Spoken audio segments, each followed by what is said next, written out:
Might have like an important place to pay, or flies may have like an important part in the environment as a whole. Immunity?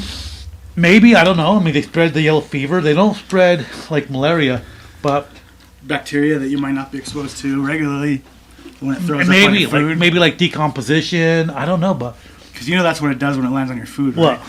It vomits. yeah. I've heard. Let me be honest. I believe you. They're disgusting. Like, fly lands on my food. I'm like, oh, now it tastes really good. Do you think cockroaches have a place in... Yeah, I think they all do in terms of like, decomposition of what's out there in the world, right? Like, they all have their place, but they're still gross. Yeah. Do you know? Let me think here. Okay, first of all, there's a fly, like a bot fly, Yeah. that lays its larva in you, and it burrows in you. Yeah.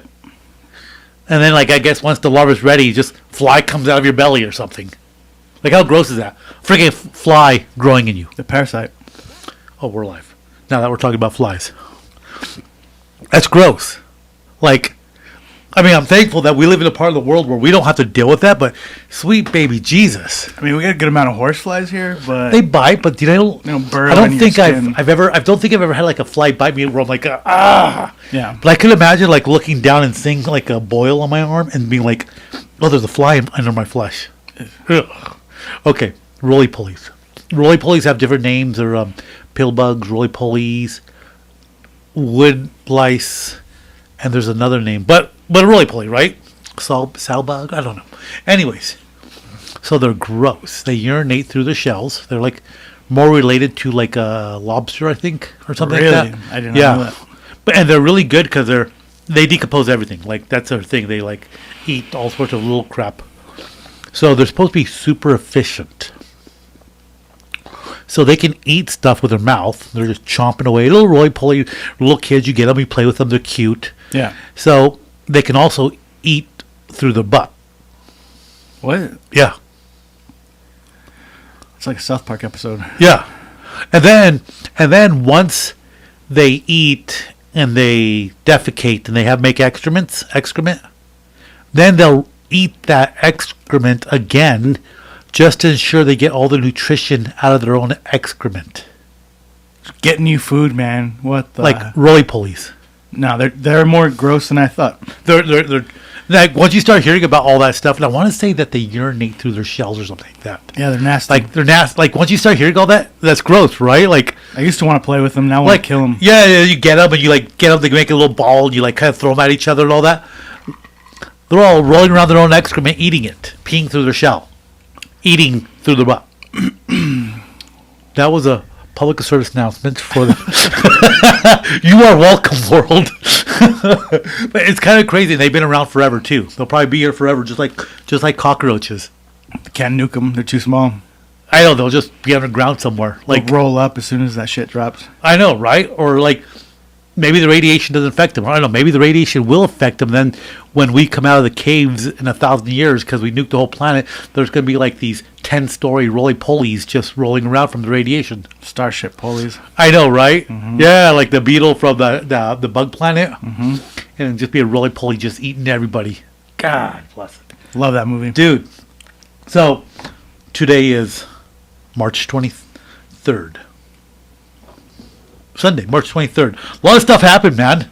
So, for our 5 viewers that listen to us, first of all, let's just say this: having Grok with us, holy smokes, that Unhinged. I haven't stopped thinking about her. Man, that was nuts. I mean, she just loved you. Yeah. I mean, and then like our closing last time, like I faded out and I left that playing. So if you kept on listening, she just goes off the wall, dude. That was cool. Married. That was cool. So a lot of stuff happened this weekend. I like to read out of this book though. Every time I whenever I do. Yeah, it's kind of a cool book. So today's March 23rd. Are you a Pisces? Your birthday this month? Aquarius. You're Aquarius. January 25th. That's why we get along. I'm Pisces. You're Aquarius. We're That's both true. water. That's Yep. right. Here's to the water people. My birthday just passed. I'm an old man. My buddy's birthday tomorrow. good buddy passed away tomorrow too. So like he passed away 2 years ago now. So it's like to your friends. Cheers. Absolutely. Cheers. Cheers. To the homies. I'll drink to the homies, right?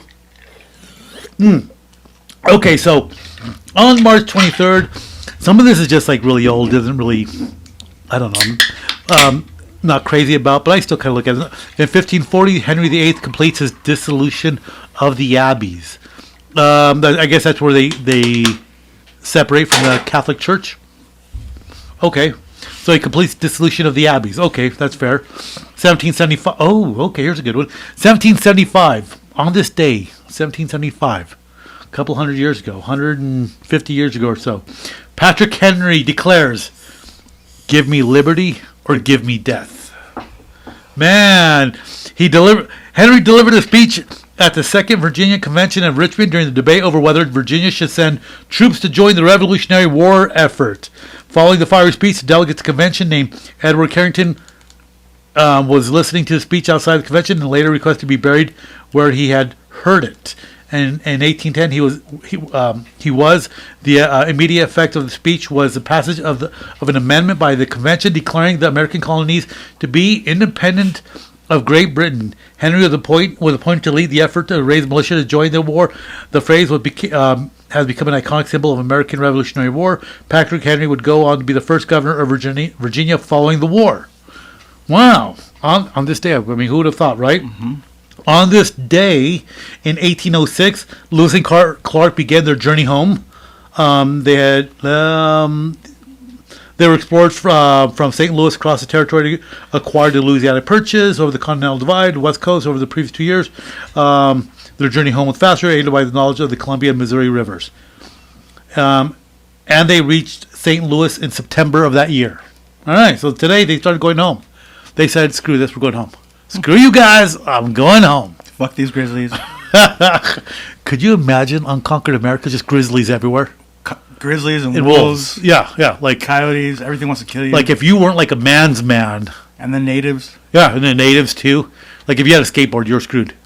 Like if you were like a man's man, like Grizzly Adams, like shotgun dude, like wearing like a bear blanket over you. Like you show up with a bear blanket with his head and everything, and you'd be like, "That man, dude, right?" Big old burly beard. I was picturing sitting in a tavern, like a patio or somewhere, and then some dude walks in with the bear skin. Yeah, I know, right? Have a seat, sir. Let me buy you the first beer. Whiskey and a sarsaparilla. I'm like, that guy's mad. And you know the thing about like a mountain man like that, they probably have so little contact with people. The way they speak is very stoic, very Spartan. So they don't have a lot to say. So you'd be saying this and that and this, and then they would just say like a one-word phrase. Yep. Stupid. Y'all sound like a bunch of women. Grizzlies.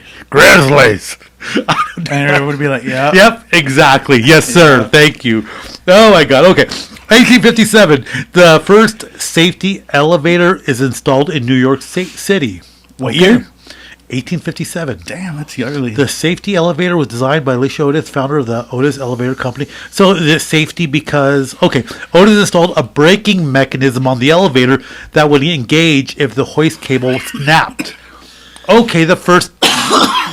So I'm assuming in 1857, there's elevators in New York, but if the cable snapped on them, it's like...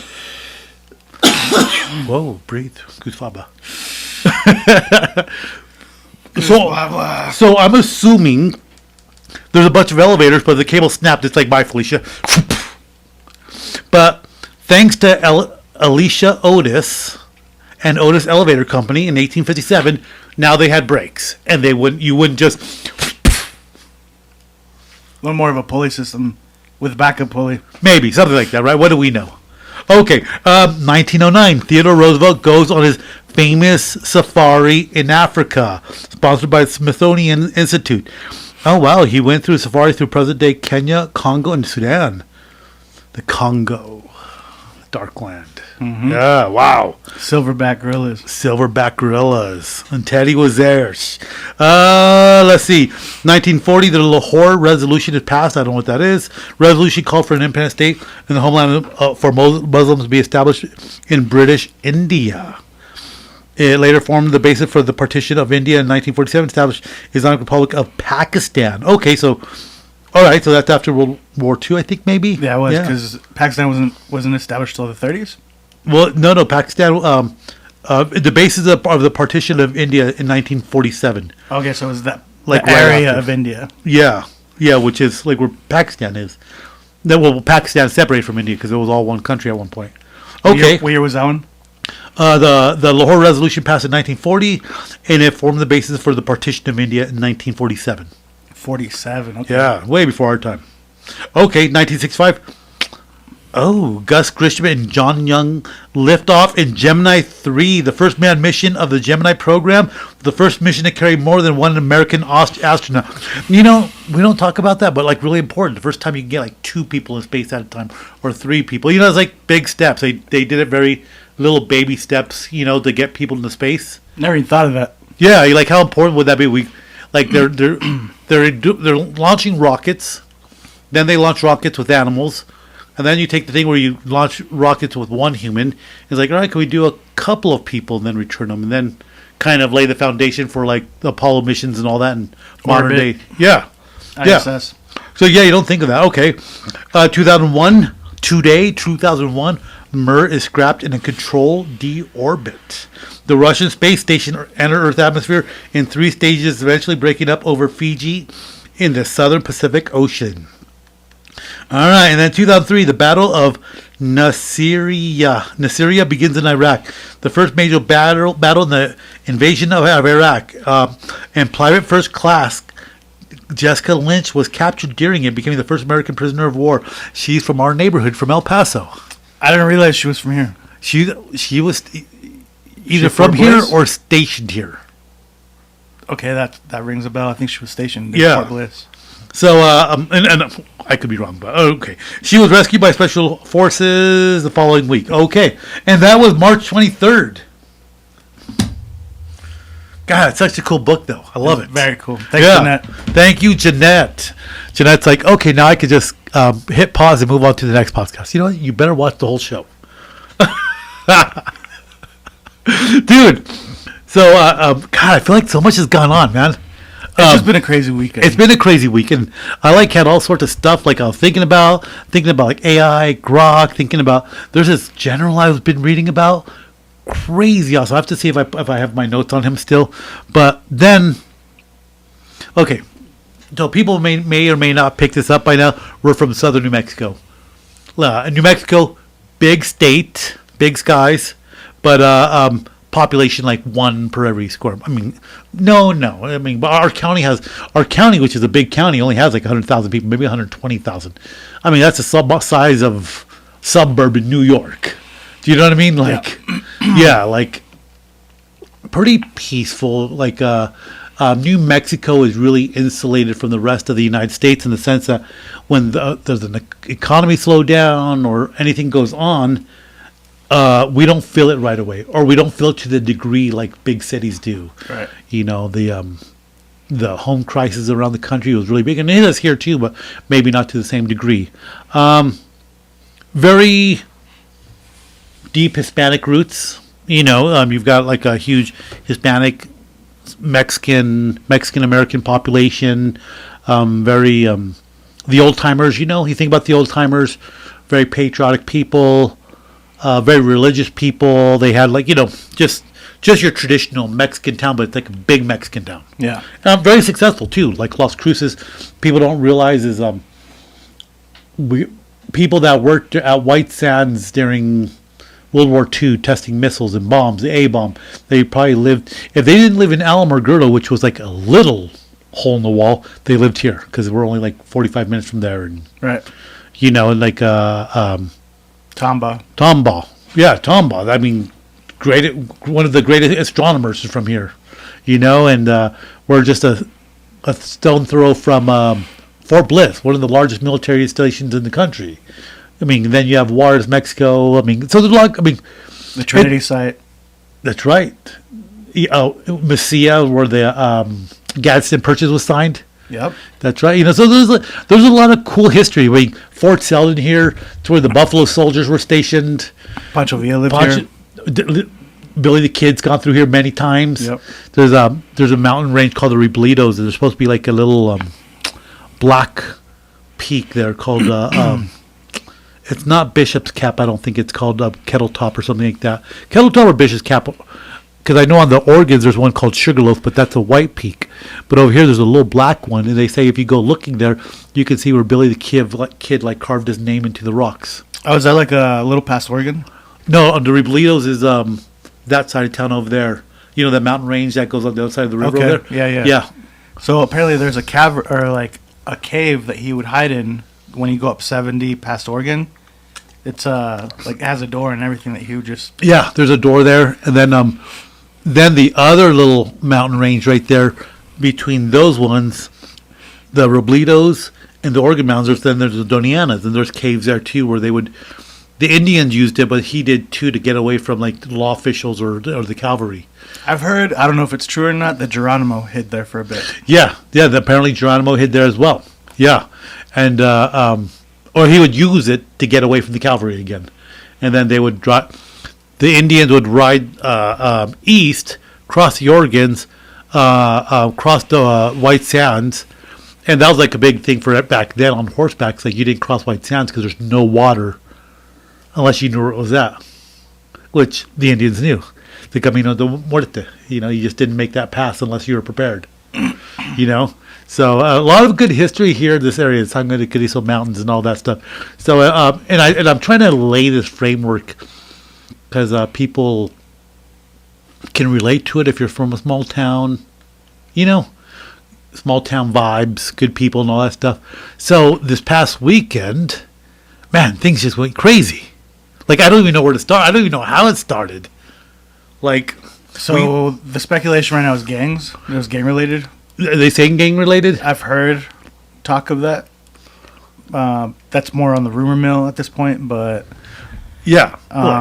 The cops arrested a fourth suspect today. Really? I heard 2 people were in custody. So what happened, there was a park. It's called Young's Park here. There's a little lake there. People go there walking around. It's a nice place during the day to do stuff at. You have Renaissance Fair there. Renaissance fairs, yeah, all sorts of stuff. Like throughout the year go on there. These do like all summers walk there. I'd say it's our main park, honestly. I think it is. I think more people do more things there than anywhere else. And I guess it's been going on for a while where people have like car shows every Saturday night or something. I've heard for at least a few weeks. At least for a few weeks. Well, it was Friday night. Yeah, because I heard about Saturday morning. I was going to a funeral. Of all places, I was going to a funeral, and they're talking about this. But Friday night, there was a car show, and young kids. Like Teenagers, yeah. And I don't know, somebody pulled the gun up, like an AR, and then somebody else pulled something, and there's people walking around with guns, like nothing. And then, who knows? I mean, I don't know. I guess we'll find out as time goes on. But were people walking around showing off, or were they trying to intimidate others?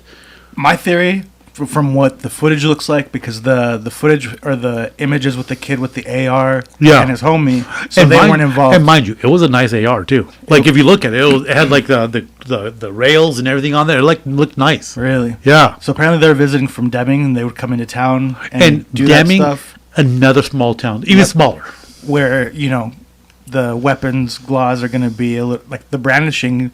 It's probably going to be more likely used like in places like in Alamogordo there at TRC, because it's not really a big city thing, wouldn't you say? I mean, I know people do carry here that we see them, but I've never really seen, other than protests where someone's brandishing a rifle like that. I've never seen that here, there. I really haven't seen people brandish weapons like semi-automatic weapons, just walking around like nothing. That's a big city thing. That's where I usually see that. Yeah, like I'm saying like the gun acceptance is a little bigger, or... Well, I think New Mexico is like... I mean, we're a southern state. It's a southern state, and we're right next door to Texas, and gun culture, hunting, everything. Arizona on the other side. Very accepted. You know what I mean? Not a big deal. A lot of people go to hunter safety. And So I don't know. It's just weird that some random kids pull up and start walking around with guns. And I bet you what they were doing was like, for the last few weeks, people are like, yeah, we got guns, we're they holding talk guns. trash or talk trash to the next Not even guy. that. It could have been like like acting like you're in a music video. You know, acting like you're the big badass because, like, don't fuck with me because I'll kill you, yada, yada. Yeah. And it seems like someone got to talking. I'm sure this wasn't the first night where people were talking shit to each other. Things usually escalate. Oh, yeah. There's fear that it could escalate And beyond now. And then if you know it's going to go on again next week, a car show, then you come back after Pissed you off. talk trash. Yeah, you bring a gun. And So the two guys that got arrested first, they're brothers who actually lived across the street from there. So, yeah, just theoretically, they don't have cars. They're poor kids who live in the neighborhood nearby. It's the hood, yeah. They just It's- walk over. yeah. And they probably get clowned on that they don't have vehicles, or they probably feel a certain type of way. Their own insecurities spilled out. They get angry with someone else. Oh, you want to fuck with my brother? The other dude does the same thing. And unfortunately, it seems like, there's 4 suspects right now. They talk trash. So overall, there's a shooting, and there's videos of the shooting, like guns going off. But not of the shooter. Not of the shooter, but you have people with the videos, and like tons of rounds going off in a short amount of time, and then 3 people were killed. You can only imagine what that looks like to a viewer in like Washington or you're in Chicago. You're like, damn, it's popping off down there. Yeah, no kidding. Like you hear all that, and then people running and all that, and 17 people hit. And that, I understood there was an update from. So it was 15 injured, 3 dead. So it was 18 people hit. Oh, 18, 15. And 15 injured was what the last number that I heard. So 18 people got hit. Dude. One of them, from what I understand, shot right in the head, like executed on site. Yeah, I heard about that. So that's just to say that it was just like executed, like He probably was the first one to go, man. Like probably one of the ones that was talking, like thinking about the way things go down. Like, oh yeah, like right in front. So I wonder how many people who got injured were either affiliates of the situation or people who were just standing behind those people, unfortunately. it's just stupid, man. It is just stupid. So I'm gonna try to capture this, and then I'll either I'll capture it on here, or I'll capture it on my iPad. But there's this somebody sent me this update from on TikTok. Oh, here we go. This news conference is to give an update on a mass casualty incident, mass shooting that occurred last night on 3/21/2025 at Young Park, which is located at 1905 Nevada Avenue. There was an unsanctioned car show at the park prior to the shooting. The call for the gunshot victims came in at approximately 10:10 p.m., again on 3/21/2025. The investigation so far reveals that there was an altercation between 2 groups of people, and that altercation escalated to gunfire between both groups. Several other people were also injured in the crossfire. Officers arrived on the scene and began treating people immediately while trying to deal with the chaos of that situation. Bystanders, some of them had already started administering treatment. Las Cruces Fire arrived very quickly, and they began immediately rendering aid despite the fact that the scene was not secure yet. Dang. Las Cruces Fire Chief Michael Daniel will give a quick summary here in a minute of the treatment that was provided and some of the transport. But as of right now, there are 15 people that are injured and 3 that have passed away. This is a huge crime scene with a lot of moving parts. It will take time to process it thoroughly and reopen everything. And so that update was on the New York Post, but What time was that one? this was, I don't know, did it tell me the time on here? Should be updated or posted. I don't know. This is from, I don't know when this was posted. Either way, Artie, I am not that smart, Artie. I doubt that. And it's interesting that he said unsanctioned because unsanctioned, there's no security. There's no security. There's no permit. No nothing. There's no police presence. And it's been going on for a while. Keep that in mind. So they were just like saying, we're going to get together, we're going to do this car show, we're going to go there, we're going to do this. And because of that, there's no security, and there's no police presence. And we know that police presence does keep people in check. But God bless it, a bunch of kids. I mean, it does seem like a situation that went a little, and like no one was keeping an eye on it. And here's the thing, so I saw that video of this teenager, 17, right? I'm gathering 17, and he's brandishing an AR an AR-15. Yeah. Him and his friend were holding it at some point. Yeah, at a park. It's like, okay, so I'm going to gather that your average 15 or 17-year-old kid, I mean, to save enough money to buy a nice AR, much less to go buy one. I don't think a 17-year-old can buy one, hands down, without parental consent. I don't know. Damn. Yeah. I don't know. I mean, that might be a question for Grok.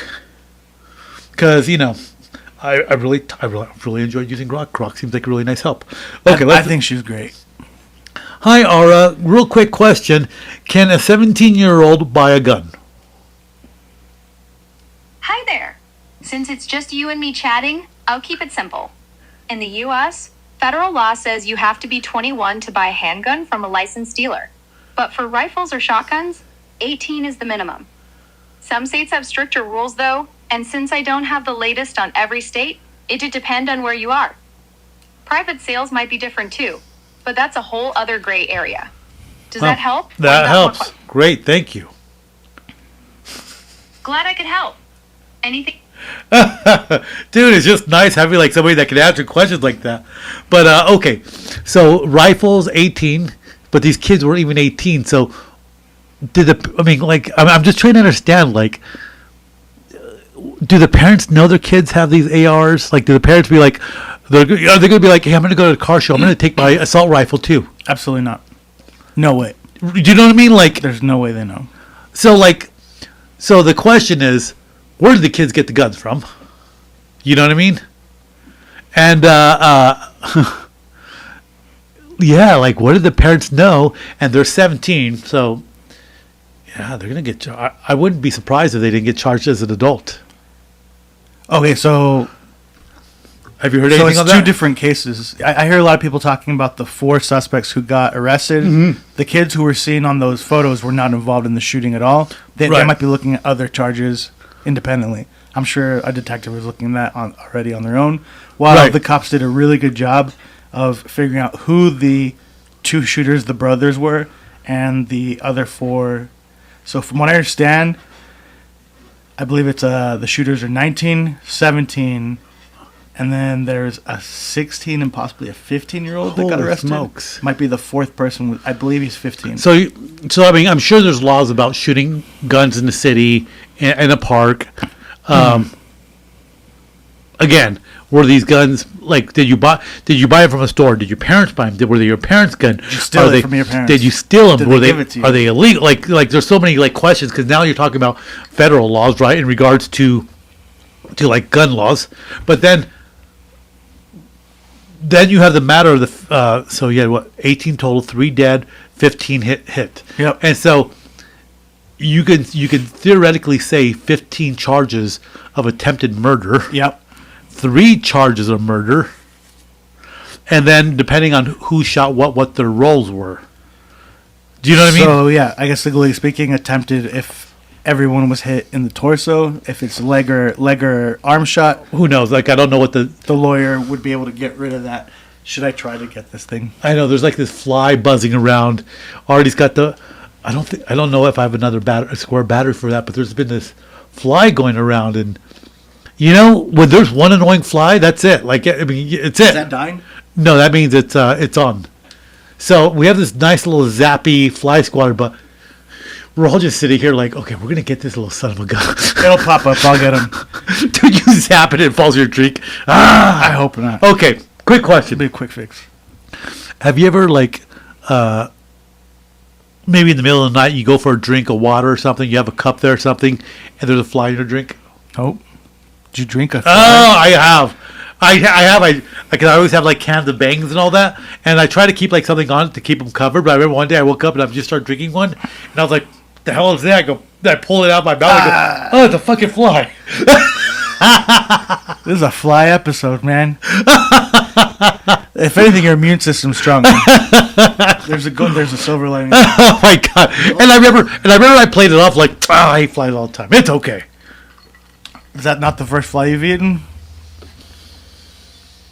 I cannot answer that honestly, because I just don't recount, but I don't want to say a definite no or yes, you know what I mean? But so, okay, you've heard statistics like in your sleep, over the course of your life, they say you eat something like 80 spiders over the course of your life. I've heard that, but I feel like it's an urban legend. I don't know, like. He's right there. I know, but you think about it, like how many times have you ever woken up because there's like a mosquito or something? Oh yeah, like buzzing around your ear. Yeah, that's happened. Yeah, so you know, so you think like when you're like snoring, or breathing? like a spider just crawl up on your bed, like and you're like drooling on your bed, and it just kind of like slowly makes its way towards you, and you wouldn't know the difference. Yeah. Or your beard, like it just kind of gets in there, and you know, spiders probably step so lightly. I mean, it's possible because I remember one time I was like 9 in Vado at my grandparents' house out in the farmland, and I took a nap. It was like Saturday at 10 in the morning. Took a nap. Woke up, and I remember just feeling my blanket. I don't know what woke me up. And I opened my eyes, and there's a fucking caterpillar looking right at me. A caterpillar? Yeah, I smacked. No that fucker. joke. I killed him. My buddy Mike from Philadelphia. He was crashed out. Him and his chick were living with each other, and I didn't hear about this till like the next day. I was like, hey, where were you at yesterday? He goes, I had to go to the hospital. I was like, what do you mean you went to the hospital? What happened? He goes, I got like pricked by a scorpion. And I was like, oh, that sucks. How, me like, how the hell are you doing with a scorpion? How'd that happen? He goes, no. He goes, I was asleep.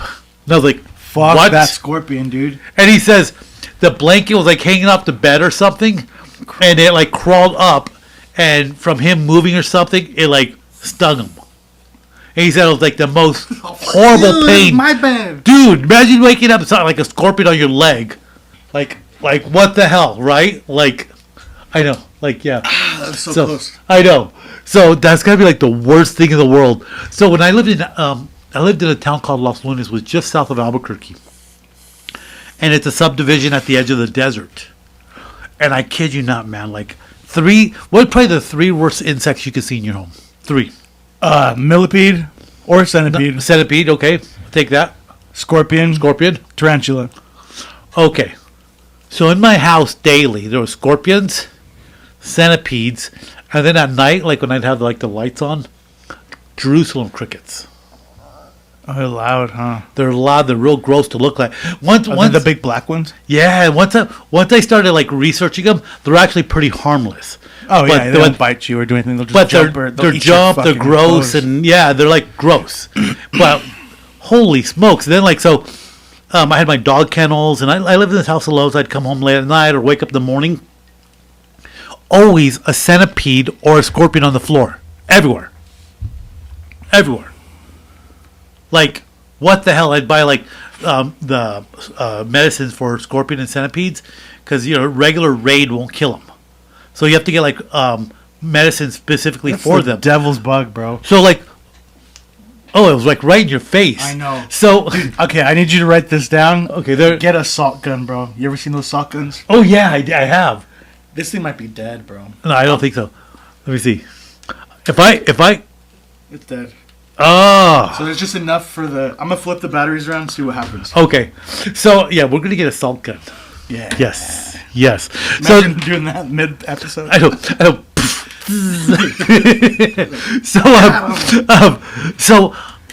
So my bed, because I remember my story from my friend Mike. So whenever I would move a kennel, like the dog kennel, and the kennels I had were like the plastic ones that had a big lip on them. So whenever I'd move a kennel, always centipedes underneath the kennels. No, that shit's dead. I always wondered. You have double A's? Yeah, I do. We can get some here in a little bit. I'm gonna hit them. I know. And then, okay, so I got a flashlight, like about the size of my pin, maybe the size of your vape there, and it was a black light. So I kept it by my bed. So whenever I woke up at night, I'd shine the black light, and the scorpions have like a white greenish glow at night. Really? Yeah. So like in a black light, they would like glow, probably. Yeah. So I would do that to spot them at night, make sure, like, when I was stepping down. Then it terrified me to think of these insects getting my bed. So what I did is I had these crates, and they're like shipping crates. They're about, like, 2 feet deep, a foot and a half, maybe, something like that. And they had a real smooth plastic side. So I got about 6 of them, and I put them all underneath my bed, and I put my bed on top of it. So that way, if a centipede or a scorpion was going to climb up, they would have a challenge getting up the smooth side of it. That's smart. And then that way, if my blanket fell, if it fell, it's gonna fall because the bed was really high off the ground. So I had to like hop to get on my bed because, like, You're really concerned about this, dude, I was losing sleep over it. How did you get the bed so high? Well, I put it on the boxes, those shipping boxes. On those boxes. Yeah, because I turned them upside down. They're the kind of tote boxes you use for shipping, and then they have the lids that kind of fold in like so. Yeah. And like I say, the outside of them is very smooth plastic. Those are pretty sturdy. Yeah, then I put 6 of them, and I put them like in the corners and in the middle, and I never had an issue with them going in my bed, but like even with like my laundry, I was always like, okay, like I take my shirt off, I'm not gonna throw it on the ground. Like my shoes, I always kept my shoes like on top of like furniture or something like that. It's like if I'm gonna wear that, I'm not gonna, Yeah, make yourself. yeah, put my foot in the shoe of a scorpion or something. It sucked. It really sucked. Like nothing I could do could ever get rid of them. Like they were always there. Was the concern based on that one story that you heard? Yeah, then I don't blame you, man. And then you know what everybody says about centipedes that they get on you, they just like. Is that true? I don't know. That they'll dig like their legs into you, and that they're not necessarily poisonous, but they're filthy, and that if they bite you or they get their legs dig into you, Get infected. you get infected. And then once they get into you, it's hard to get them off. You gotta burn them off or what? Burn them off, or you get scissors and cut their legs to get them to come off. Jesus. Oh, I know, right? Like, like. Yeah, I'm getting a blowtorch. Yeah, like so. Okay, so then that's when I had Spartacus, my pit bull, and he didn't really seem to have any issues with him. But God, you always see him everywhere. So the neighbor across the street, it's a little old couple. I'd always go help him. So one day he comes and he brings me over some clam chowder. He says, "Hey, I made some New England clam chowder, homemade. We're from out east." I was like, "All right, cool." So I eat it and I fall asleep on my recliner because I'll sleep.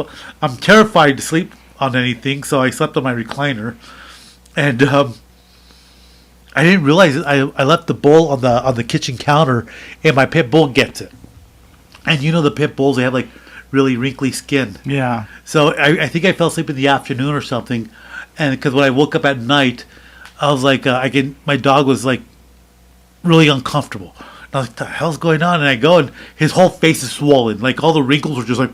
What? Yeah, he ate the clam chowder and he has shellfish allergies. Oh no. Yeah. And I was like, you could tell he was just all, and he just had the saddest look on his face. And I was like, you stupid. So, 15 years ago, you could already go online at that point, I think on my phone. And so, I don't remember what phone I had. Let me think. I think I might have had the chocolate. So I don't remember if I used my cell phone or if I used my laptop and I Googled, like, what do you do? What can you give your pet?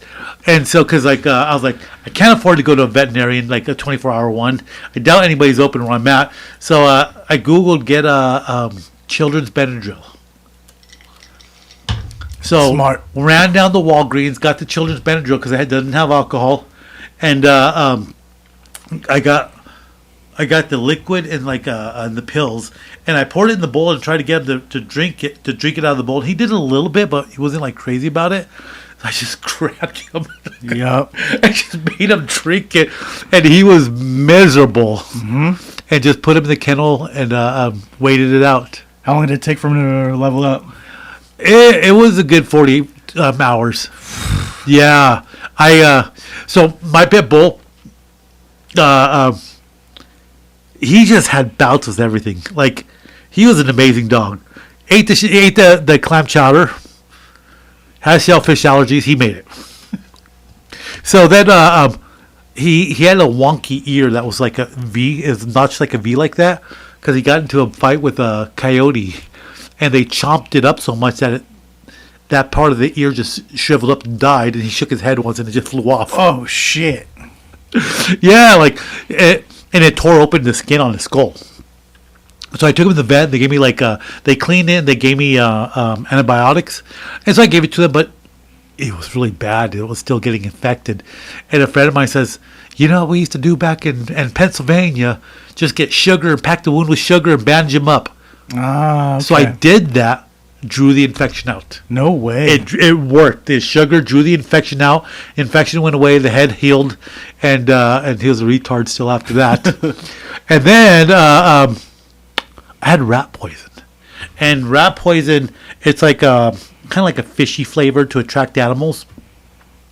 And I keep it in the garage. It's not like I keep rat poison in the kitchen, but I had blocks of rat poison because, you know, when you live by the desert, you get a lot of field mice, you get a lot of this, you get a lot of that, and usually you put it in like a little container. But I had a package of it, and it came like in a bar, and in each bar was about a pound, and he ate almost a full bar of rat poison. No.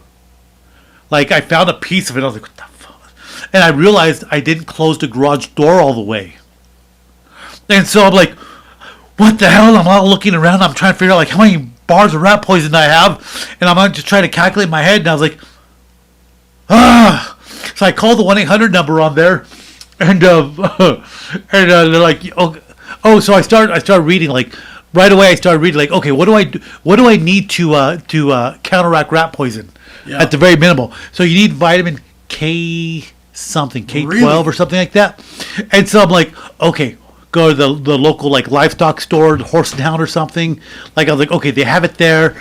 And so I'm calling the lady up, and she's like, the poison control place on the package, and they say, well, how many ounces your dog eat? I was like, well, it's 16 ounces to the bar. She goes, yeah, we see that. So how many ounces your dog eat? Probably about 15. And she's like, oh. And she goes, yeah, that's not good. And I was like, well, what do I do? She goes, well, you need K12. Well, how many do I need? I'll go buy it at the local store. She goes, no, you're not going to be able to buy that quantity of vitamin K to counteract the rat poison. And I was like, dang. At least try. She goes, you got to go to get a vet, and it has to be injected. And it's like, I'm like freaking out. I was like, fine. It's like, go, because I know it's going to cost me a couple $100, but I'm pissed. I like my dog, and I'm afraid to do anything to my dog. I'm afraid to like let him jump or anything, because the way those poisons go, they're slow kill. You bleed to death. So if he would have done anything, he could have bled to death. I wouldn't even let him eat his food. Like, I was freaking out. And so I take him to the vet, and the vet's like, oh, hey, it's all Spartacus again. Da, da, da. And I'm kind of telling him what's going on, and he's like, oh. And I was like, and they say we need this many milligrams of vitamin K, K12, whatever it is, K5, K12, I don't remember what it was specifically. And he goes, okay. So he goes and he brings out these syringes, 2 of them, like big syringes, like that fat around, like that big. Of K12? Yes, full, both of them. And he's like, well, we got to give your dog an injection. Go, how much are you going to give him? We're going to give all to him. I was like really? He goes, yeah, your dog's going to get a lot. And I was like, damn. And he goes, you know, they give my dog, and they give him both injections. And he must have used, like, like your pet, and they know. Like, he was just, didn't fight them or anything. He was just, like, kind of bummed out. And I was like, I'm freaking out because I think this is it. Right. And I asked the vet, goes, like, so you gave my dog this shot. What happens now? He goes, we wait and see. I was like, is that it? He goes, yeah. He goes, he may pull through. He may not. Just, you put him in his kennel. Don't let him get out. Don't let him eat anything. Don't anything that will cause any sort of agitation, scratch, or anything that will stop him to start bleeding. And we'll just see what happens. Just give him water. And the vet says, if you're lucky, 50-50. He goes, that's about as good as it's going to get. And so, yes, I just waited. Like, one day turned into 2, turned into 3, and that dude made it. Like, made it to be like 14, 15 years old. Holy crap, Spartacus. Yeah. Yeah, K12 works then. Stupid dog. Falls into... I take him to the mountains, go climb rocks. He rolled into a cactus once. I had to take all the cactus needles out. Like... Yeah, like just... Yeah. Picture that dog in here, man. Yeah, I'm going to put it right here. I'm going to take this map and put it behind me and put him right here. But there's a picture I'm looking for because I really like it. But holy smokes, that little jerk ate a pound of rat poison and survived. Jesus. Yeah. I was so pissed. So did the K12 cost extra? Oh, yeah, it cost a lot. It was like a $500 vet visit just for the shots. Like not surgery, no nothing, just because of the shots. Like fucking dog. Yeah, it was you know, whenever I would drive to California, Texas, or anything, all these road trips, I'd always take him. I'd always get pictures of him peeing everywhere. It was just funny. It was just funny. He was a good dog. He was just a great dog, and he handled the road well, and got his ass whipped by coyotes, and ate K-12, and shellfish allergies, and Hell of a life. yeah, you know, it was cool. It was cool. So that was my dog. But anyways, going back to what we're talking about, man. Crazy how violence just sweeps in out of the blue one day. You know? And it was a big one. Like the last... Well, there's always shootings and robberies here, but last time we made national news like that was probably for like the bowling alley murders. Yeah. Random guys come in. They say... There's so many theories about that. Drug-related, cartel-related, whatever. Yeah. But basically, they went in, they robbed the bowling alley, put people down on their knees, and shot them in the head.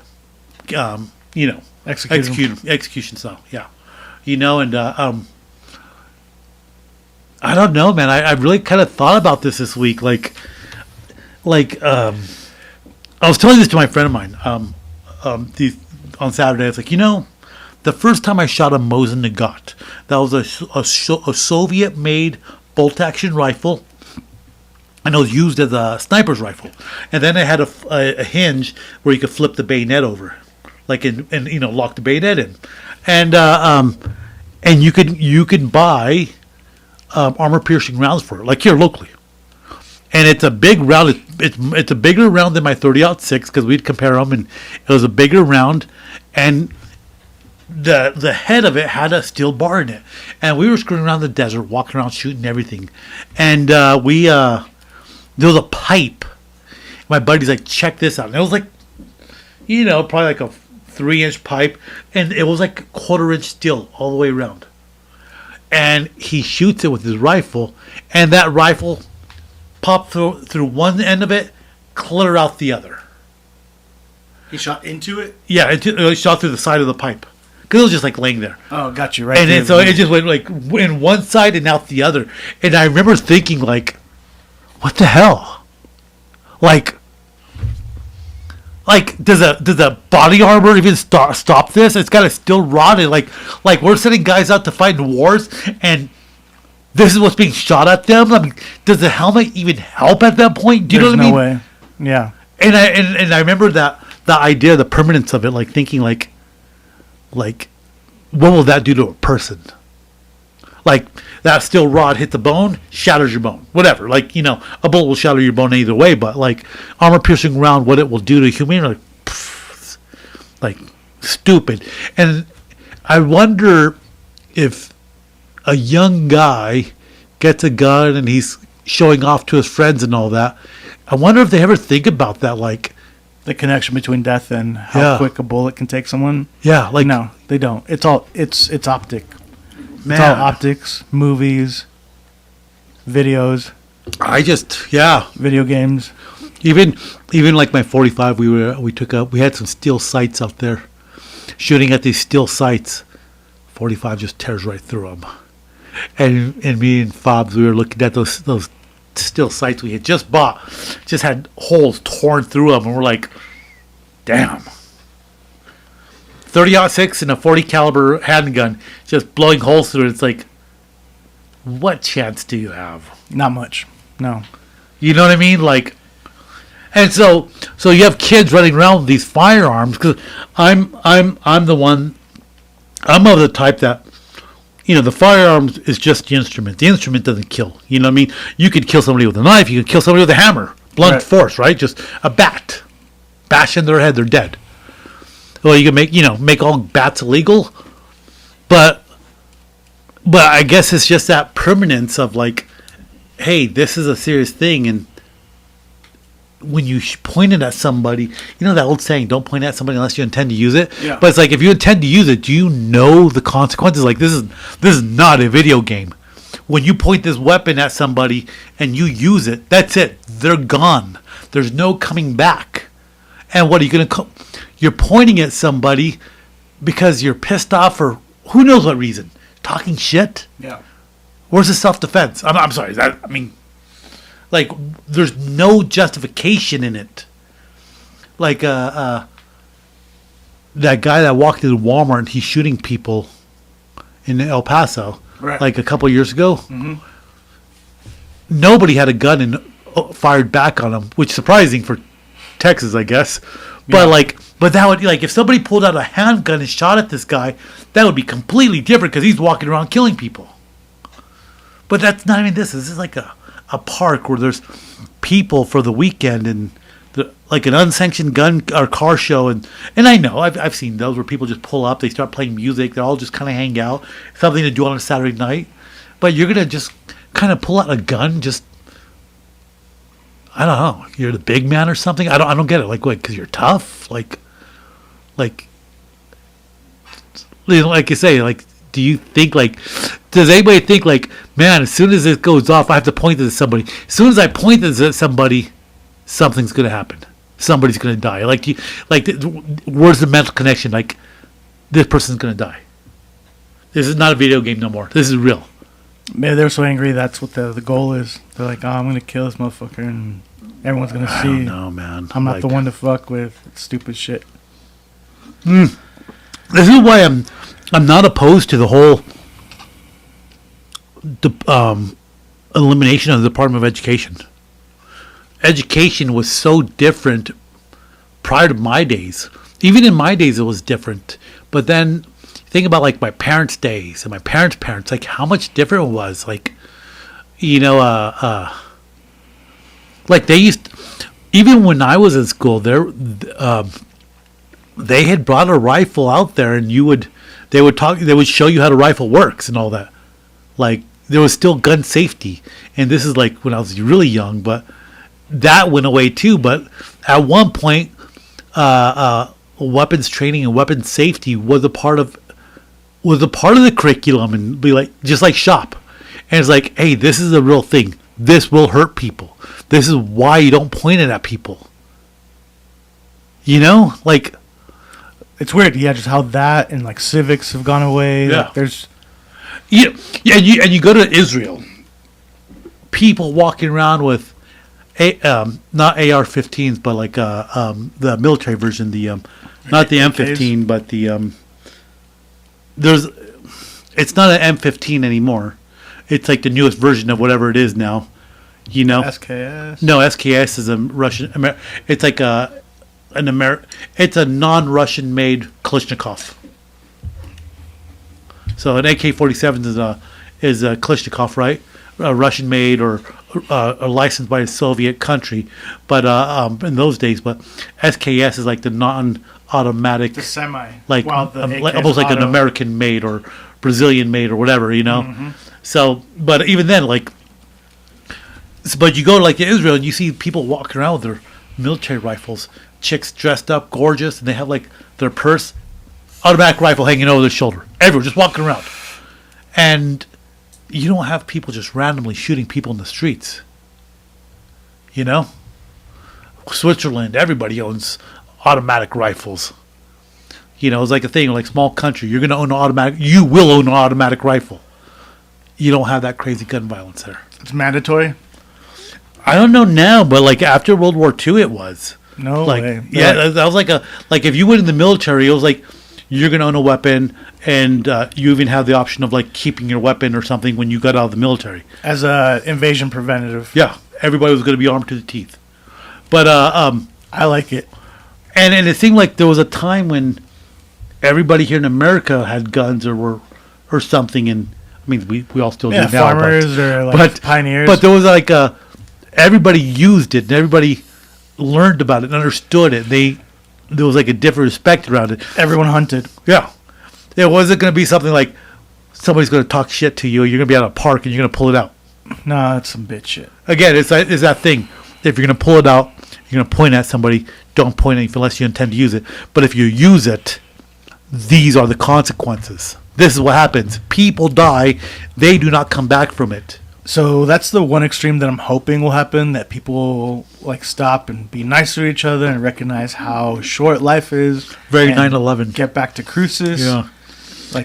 Being the old way, or I don't know how deeply gang related it is. I don't know. It could be retaliation. Oh yeah, it could be complete retaliation. You know what I mean? Like a whole gang war could Oh, start just from Friday. I am sure that there's even going to be those people that are going to come out, Elon Musk and Donald Trump. Let me get one of those. Yeah, go for it, man. I forgot my pack, man. They're going to come out Appreciate and be like, it's Donald Trump and Elon Musk, and that's why this happens. Like, They're trying to take away our guns. trying to take away our guns, and we have a very liberal governor in the state of New Mexico. Yeah. She tried to put outlaw guns in the city of Albuquerque for a short while, and it was ruled unconstitutional and it got shut down. That's a wild step. Yeah, she said gun violence had gotten to the point that it was like epidemic in Albuquerque, and she was gonna pass. She passed like some sort of It was because of that one guy that shot the people at the rally, right? something like that. You remember that? No, I don't. So there was like a protest going on and opposing sides, and one guy, I guess he had a weapon on him, but so like one of the hippies ended up punching him, and like he killed like 2 guys. Wow. It's all on video.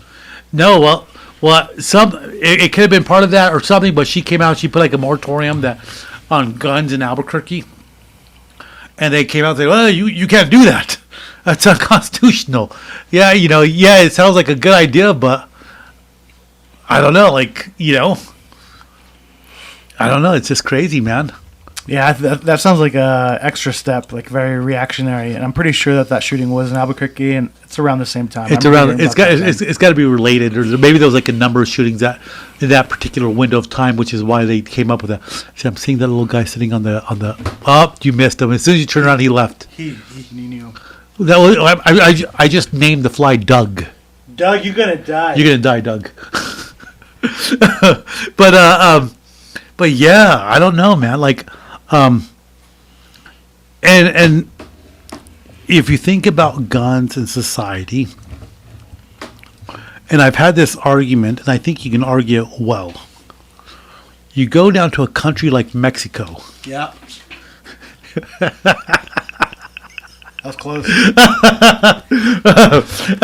There's already the fly killer, everyone. Need batteries. Does this have double A's? It might. Damn it. Oh my god, that's hilarious. All right, please continue. Okay. Now you've got me thinking, do I have batteries in here? But I'm going to get them. I'll order the salt gun.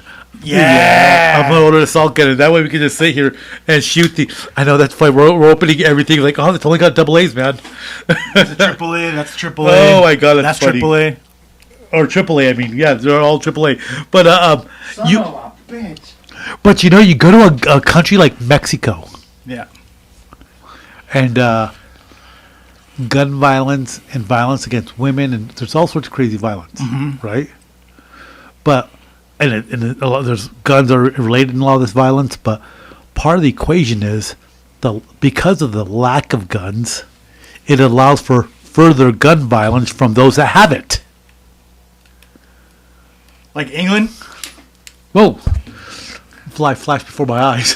Did you see him? Dude, no, you came like this. I just felt that rap. He's on that wall. You want to try? Okay, I'm gonna go for right there, right on the top, next to I the can't phone. miss that. Okay, we're gonna go for that. I would not hit you, Mark. I promise. He's gone. Oh. Right there.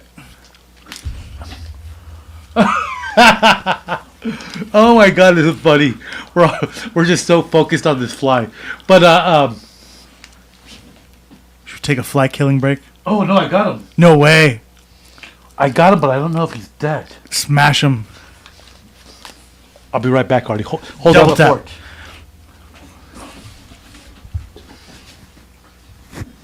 Good aim.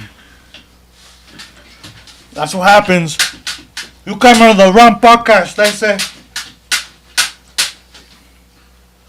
You're right, though. He didn't. It's not electrocuting him. Did you find him? Yes, he's dead. Ha ha. You're right. We need batteries. Oh man, I hit him. Good hard. job. Yeah. Hey, I got you. I got this.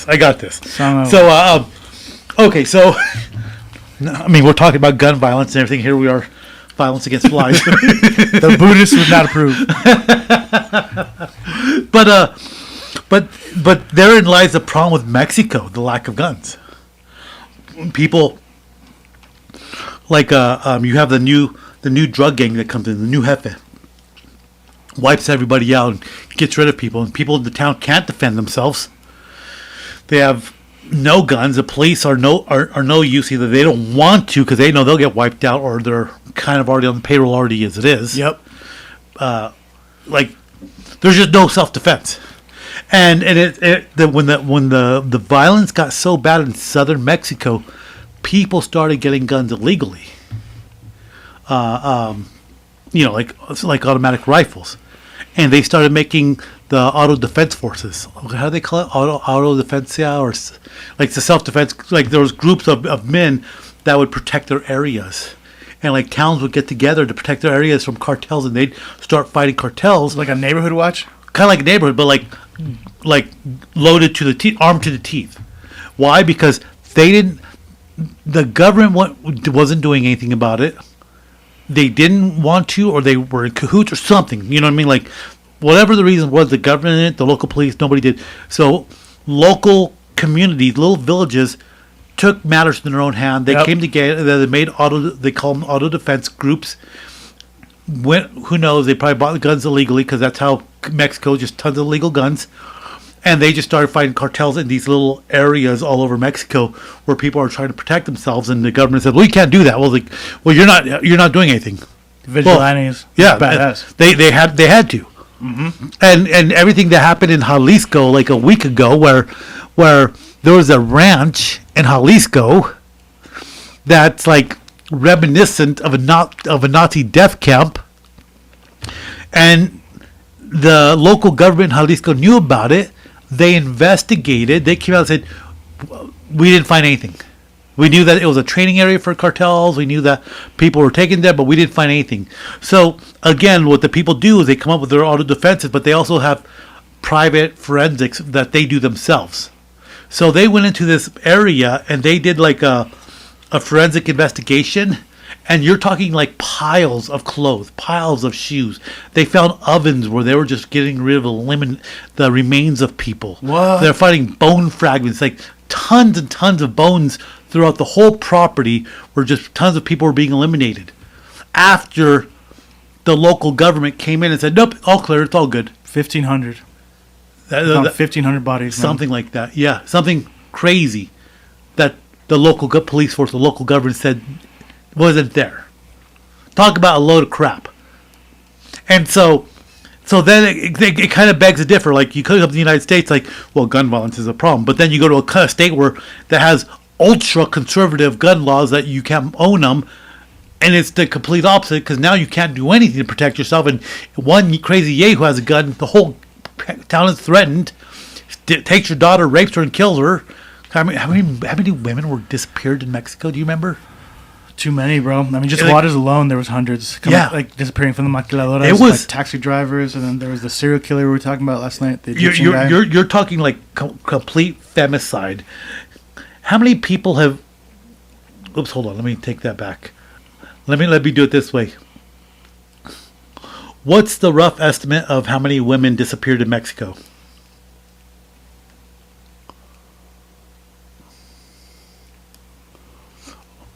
Let's see. Oh, I don't have it on the audio. Okay, it says recent estimate indicates that over 100,000 people have disappeared in Mexico since record began, with a significant portion being women.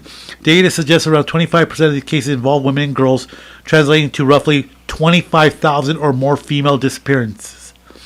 Wow, the National Registry of Disappearing Persons reported over 111,000 total missing individuals by 2023, and advocates including the UN had noted that a true number could be higher due to underreporting.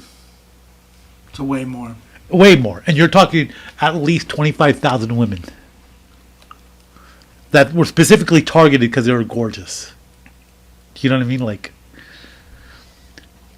what there was a case. This guy was on Joe Rogan. He was interviewed by Joe Rogan, and man, it was intense to listen to him. And let me see. I have his video saved. Is it Ed Manifesto? No, Ed Manifest. I used to be on his groups where he would what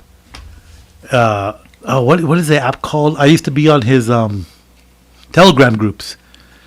I like the work he does, man. The pictures that was being put on his Telegram groups out of Mexico during the violence of Mexico. Holy crap! There was videos of people being skinned alive. Oh, like the pedophiles and stuff. No, just regular ass people that fucked up. Yeah, people cartel violence. People that didn't pay. Yeah, I mean, there was a video of people being thrown off bridges, like just. It was brutal. It was medieval over there.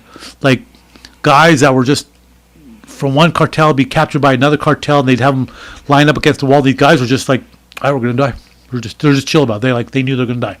They weren't like, "Oh, let's get out of there." Nothing. They were like, they'd go up to each person, blow their brains out, beat them up or whatever.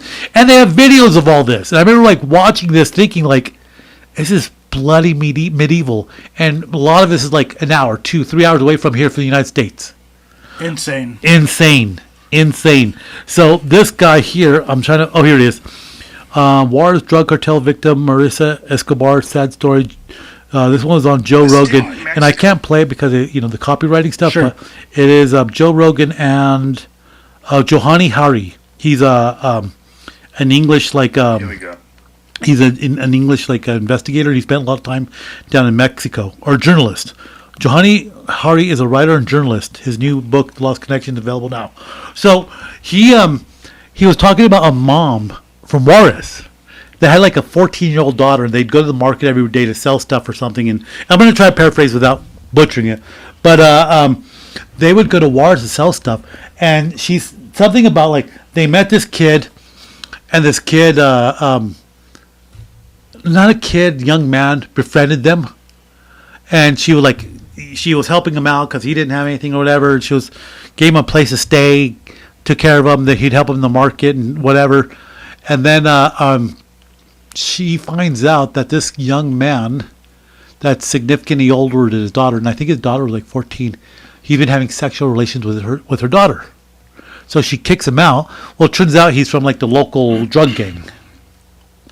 So he kidnaps the daughter, takes her, she's pregnant, and the mom looks for her, and she thinks she finds them, and she tells the police. The police don't do anything. Then that guy disappears again. The daughter disappears. She gets the daughter. He goes back and takes her, and he kind of goes back and forth. And she would always alert the police, and the police wouldn't do anything about it. She said something to the extent of like they thought that the police was tipping them off, that we know where you're at and all that. And this is during like the heyday of the craziness.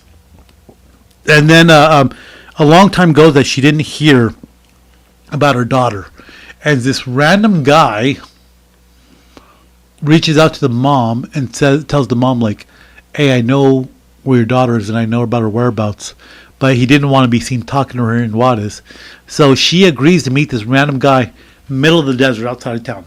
And like the Juarez desert out there, it's barren. I think it's a legit desert. So she goes and he tells her, "Your daughter's dead. Here's where you can find her body." And I don't remember if they went and they found the body or something, but he confirmed that she was dead, and this guy has a kid, and that's it. That's it. And so she takes like the evidence to the police department, and they didn't do anything about it. So she does this campaign, a single mom campaign, where she walked everywhere, all over Mexico, and she would start getting rallies together for people that wanted justice for women in Mexico.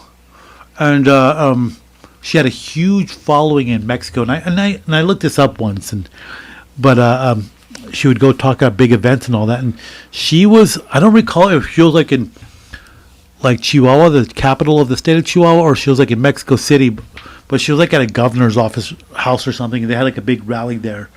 And like I said, I might be butchering the details, but she was getting ready for a speech, and there's like, I don't want to say hundreds of thousands of people, but there's like tens of thousands of people, like a lot of people from all over Mexico that wanted like justice for their children that have disappeared, against drug violence and all that stuff.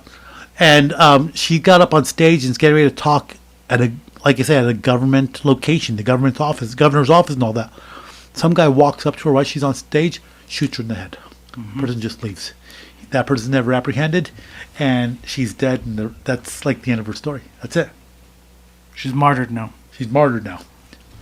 But in Mexico, nothing happened. And you think about it, like, nobody has guns to defend themselves. your average person that lives out there going to work and all that, it's not like they have a gun to defend themselves. So if random cartel wants to come take your kid or something, not like you can do anything to defend yourself. Your neighbor can't defend itself, you know. And the government, I fully believe the government's in full cahoots. They're benefiting unless like El Chapo, where you get too famous for your own good, then they give you up to the Americans. Because that's the thing with El Chapo, they gave him up to the Americans. They did away from him because he got too big for his britches. But the people on the government side, you know, they're making money off of him, so they don't want to do anything for a long time. And I think it can be really argued that Mexico is nearly a failed state. The current president, socialist communist woman. I mean, people. It's weird to hear like people here in America say like, "Oh man, she talks great and she stood up to Trump." No, she didn't. Matter of fact, she backed down. We were putting tariffs on her. They gave up a bunch of cartel guys, and they're putting the army everywhere, and they're putting army on the border now. Don't tell me that this woman caved to us, to the Americans. And what she's doing is like a drop in the bucket as to what needs to be done in Mexico. She's only doing this because there's too many people that stand to lose money if we don't have open trade, free trade. So the people on the top that want to continue to make money, they say, okay, let's give up so many cartel guys and let's do this to placate the Americans. But there's no real change in Mexico. There's no change. You might have a local governor do something for your state. You might have a local mayor trying to do a lot for your city. But it ends there. There's no significant, long-lasting change. And who knows how many people and how high up the ladder that's involved with the cartels. You know what I mean? Yeah. Even here, like the corruption could run all the way to the U.S. Oh, yeah. You know, I've always said this here in the United States. At least there's enough good people willing to do something about it. You have enough district attorneys. You have enough police officers. You have enough people that believe in a system here that they're going to do something about it, and it's going to get done at some point. You know, they'll follow the law. They'll do what they have to, but they're going to get these people. It's like, I don't know if down south they just give up. They don't care, or they get paid off. I don't know. They realize they have too much to risk, and they don't want to lay it all on the line. I don't get it, but you know, it just I part of me thinks that Mexico is a pretty failed country. The Jalisco New Generacion controls big chunks of the southern Mexico. It's not like Mexico controls it. They don't. The cartels control it. They've tried to go into Culiacan, and they were able to get a couple of people out of there that they wanted, but it's such a war zone every time they go in there. They never take control of the city. You know, like, it's nuts. It's clear who's in power. Yeah. And it's been like that for at least 20 years. And I think Mexico's beautiful. I think Mexico's beautiful. I think the people are great. The culture's great. Everything's great about it. But, man, you have a country where after the revolution, people had to turn in their guns.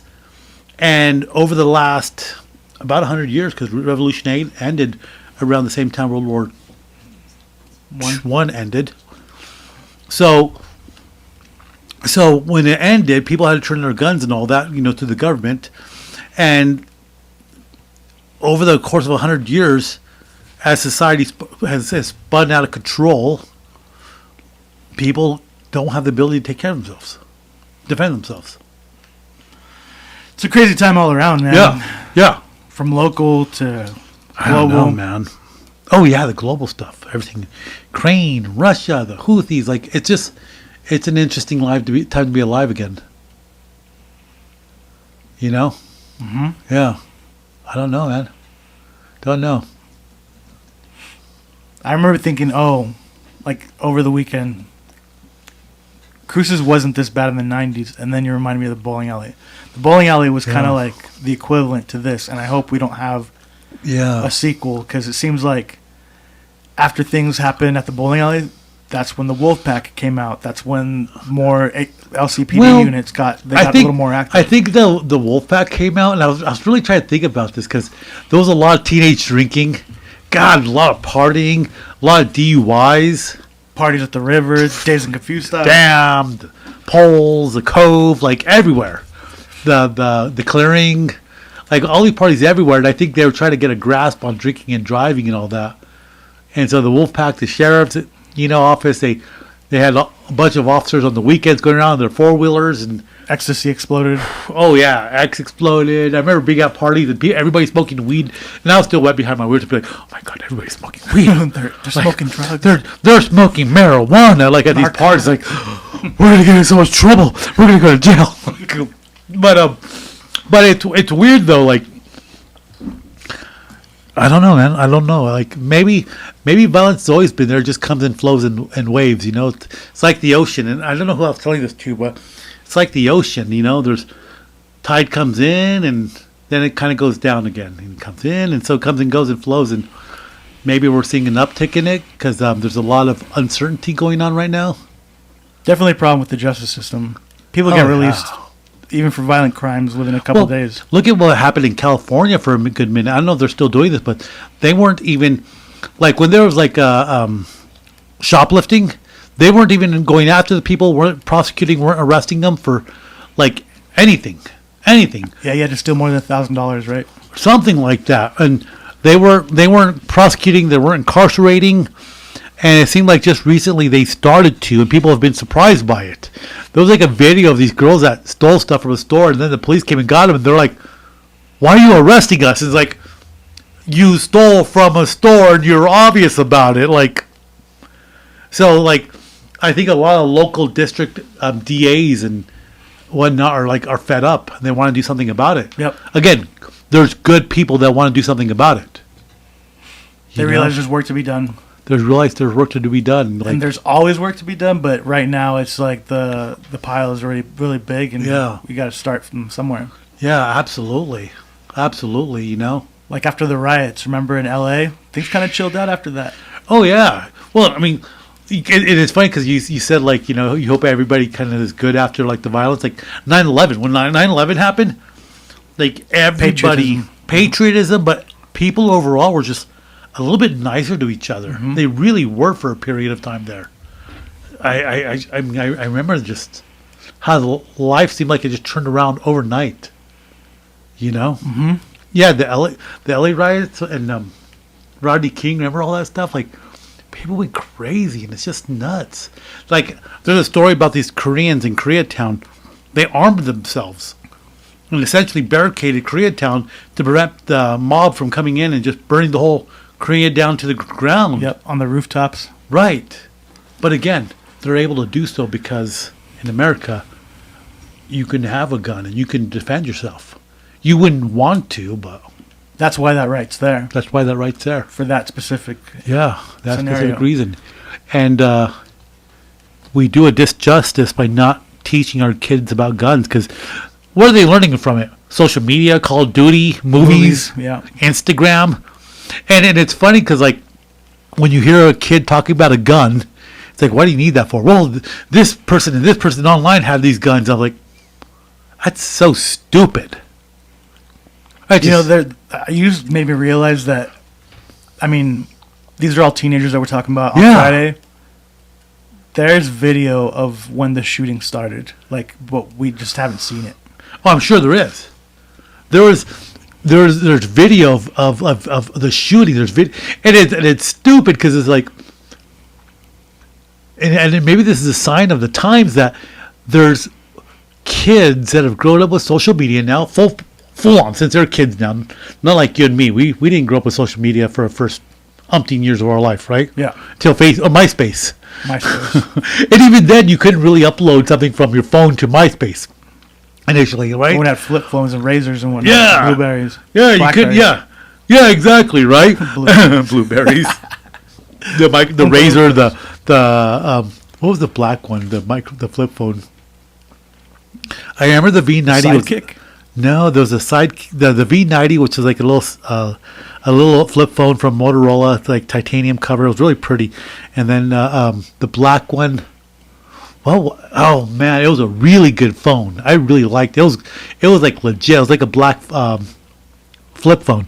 But But yeah, these people like we didn't grow up with it, but kids grew up with like social media now, and so there's shooting popping off, and people are randomly shooting with assault rifles, and like I say, even if you had a handgun, you could still shoot fast. Bam, bam, bam. You know, just as fast as you could shoot. Bam, bam, bam, bam. You go through 9-10 rounds, drop the click again. Less than a minute, you have another clip. Bam, bam, bam, bam, bam. You know what I mean? So between those 4 knuckleheads, they're saying. So you know how Young Park is, like you've been there. Yeah. So you have the parking lot. There are shell casings that go from the parking lot towards the center of the park by the bathrooms, and then down towards that hill in the road, in the streets. Wow. Like it went all the way to the streets. All the 40 people to 60 are running casings. around shooting at each other. Yep, they were chasing people. Oh, that's so crazy. But you had kids on their phone while all the shootings going around that are concerned about taking videos. It's like, hey, you know, there's, you know, stray bullets is a thing. They're not aiming for you, but dude, a ricochet. Like one kid's like phone behind him and running, like just like getting footage and running, and there's people behind. Like it's crazy. It's like run for your life and hide. But that might be the evidence that got these 4 kids apprehended. But you're right. So it might be quickly. the evidence. Yeah, and I don't know. Like I haven't looked into it or anything like this, but how many of those videos are like on social media now, or how many were initially on like Facebook, Instagram, TikTok, and then once they started investigating, people were like, okay, let's take these videos off. But for like, I wonder. But I bet there's like a window of time that all those videos were just uploaded. Everybody's checking it out, and then like as soon as police start investigating, people are like, all right, we gotta get rid of these videos. I feel like 8 to 12 hours, something like that. So if you got a video of the shooting, and you put it online because you're like, dude, I was here, it's crazy, like people are shooting me, everybody, da da da, and then you find out police are investigating, and you're like, okay, I'm gonna go ahead and delete this video. Are you obstructing? No, there's no obstruction of justice? An investigation. No, especially if like, all right, so like, let's say you're a parent and your kid uploaded it, and you're like, hey, you were there first off, and then all that deal. Yeah. Who knows how each parent's gonna deal with it? I'm sure if there was a kid who posted and the parent found out, they told them to take that down. We need to show that to the cops. Yeah. Especially now that there are people who are dead. And everybody was talking about Saturday morning. Yeah. That's too bad, man. It's too bad that we're raising kids to be knuckleheads. We made national news because of that. God, what a horrible thing to make national news about, you know? Like, we need the whole enchilada again, damn it. Okay, so there was this festival here called the Whole Enchilada. This local tortilla owner, he would make a big enchilada, the world's largest enchilada. They'd cook it there and cut it, and you'd eat it and everything. But I remember I was a kid going to this thing, and it was like the downtown and food stands galore. Like there's never anything to do. Like didn't Selena play it one year? Selena played one year. Yeah, exactly, right. Then they even had like a little area, like a beer tent. The Tigres went there one year. People would sell crafts and all that. And Pogs. Yeah, exactly, right. And but I remember like being there like at 9-10 o'clock at night, and knuckleheads would start fighting. Yeah, I remember that. But it's not like guys were pulling guns up. They're like local gang fights back then were fights, and they'd fight each other, and the cops would come and break them up and arrest somebody. But it was just like straight up like throwing down. Yeah. Nobody was pulling guns back then. I don't know. Maybe I don't know if they pulled knives or not back then. It's probably somebody did, but it was just different. Mm-hmm. Like, you know, maybe life was different when we were kids. I don't know. It was. I'd say it was. It's kind of like that cliche that you say, oh, the old people are like, oh, they're just young kids. It's like, no, it kind of happens through time. Well, you know, you look at ancient history, and a lot of the old writers, they would write about, oh, these kids are so different now. You're talking like 1,000 years ago. They're Even still back then. Yeah, they're saying these kids. And there was one specific case I used to remember that a historian was talking about, like how this historian, you know, that's writing about everything going on during the times of Alexander, they're saying these kids, and you're like 2,000-3,000 years ago. But I always wonder, when is like the future going to start? Because I was watching the clip from Demolition Man today. You know, Demolition Man were with Stallone? And Wesley Snipes. Yep. And so they're fighting in the museum, and Wesley Snipes is trying to get some guns, and goes, wait a second, this is the future. Where's the future guns? And he goes, gets that one gun that just like makes a big old explosion at the thing, you know? He goes, that's what I'm talking about. I was like, well, are we in the future now? Like, can't like I'm not talking about us having lasers, but can I own a gun now that has like my biometrics to it? So if you got it, you couldn't shoot it. Like, are we there yet? Like, is technology Like a there? fingerprint gun. Yeah. I would hope so. Have you not looked that up? I don't know. Like, I would assume that our technology is there now. Yeah. Maybe it's not. Maybe it's still in the future. I bet the government guys have it. The Men in Black have it. Oh, but they wouldn't want it though, because if they were the Men in Black, then they would want to be able to shoot crazy alien comes down from the sky, right? Mm-hmm. Let's ask Grok. Hey, Ara, are there futuristic guns that exist that are only registered to your biometric marker or fingerprint that won't let anybody else shoot it? Oh, you mean like something straight out of a sci-fi movie? I don't have the latest scoop since I'm not hooked up to real-time info, but as far as I know, there have been ideas floating around about smart guns with biometric locks, like fingerprint scanners or grip recognition, so only the owner can fire them. I think some prototypes have been tinkered with, but I couldn't tell you if they're out in the world yet or just still in the lab. What do you think about that kind of tech? Cool or creepy? Huh. Okay. Well, I mean, there you go. And her information's updated up to what, last year? Do you remember? I don't remember what. Well, like, because yeah, let's ask. Hey, Aura, how current is your information? Hey there, it's Aura, not Aura. My info's fresh up to December 2024, but I can't peek at anything happening right now since it's evening and I don't have real-time access. What's on your mind tonight? No, that's all we wanted to know. Thank you. Nitpick. Glad I could help.